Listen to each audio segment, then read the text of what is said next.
Hello and welcome to episode 6 to explain the fact that atomic vibration is the prime mover of life.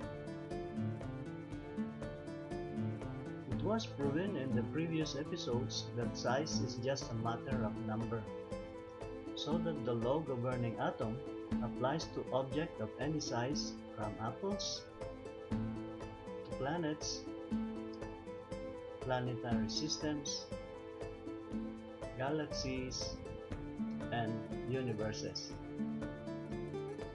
It was also proven that lifespan is dictated by size, as evidenced in the lifespans of these objects. A universe is one single object, just as the apple is. And just as the apple is a representation of the particles it is made of, both in size and the distance separating the particles, the universe is of similar structure. Meaning, if the particles composing the apple and the space separating them are small, it's because the apple is small. Similarly, the particles making up the universe and the space between them are proportional to its size. Now, this is the symbol of atom as conceived by scientists. It has a core and particles circling it.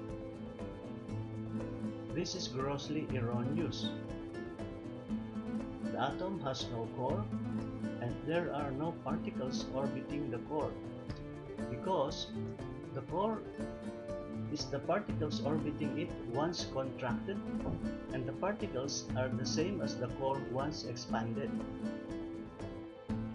One atomic vibration is either from expansion to contraction, or contraction to expansion is one life cycle of birth and death, life and death, and arising and disappearing. No one knows yet which precedes which. Atomic vibration is a process of creating equilibrium, so that the process of creating equilibrium is one-directional.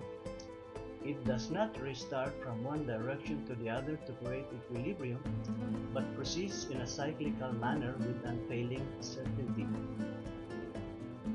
The direction of which the atom vibrates is illustrated by solidifying objects such as cheese. Once the components of the cheese escapes for it to solidify, then rot, they are no longer going back for the cheese to regain its softness. The size of the atom makes its life cycle so fast that human eye is incapable of observing. What scientists saw for them to conceive an image of atom as such is an illusion. As a matter of fact, the human senses are poor, if not faulty, sensors. Reason understands that green is an illusion created by the combination of yellow and blue, but the eyes does not. The eyes does not understand it. Therefore, no matter how sophisticated modern gadgets are to measure the speed of atomic vibration, the human eye is still the final arbiter. Now, this is a firebrand. What you see are not continuous lines of fire. Only the eyes perceive it so, because the eyes are not capable of seeing frame by frame. Again, this is an electric fan at work. One encountering it for the first time would wonder how does a plain sheet of something generates wind. This is because the eyes does not see the turning blades until it stops. But the atom does not stop, it never stops. The size of atom makes the eye see an illusion. Now, this is an atom once contracted. And this is the atom once expanded. Once it expands in its way, it's on its way to its death. So that, as it reaches the edge of its expansion, it is already dead.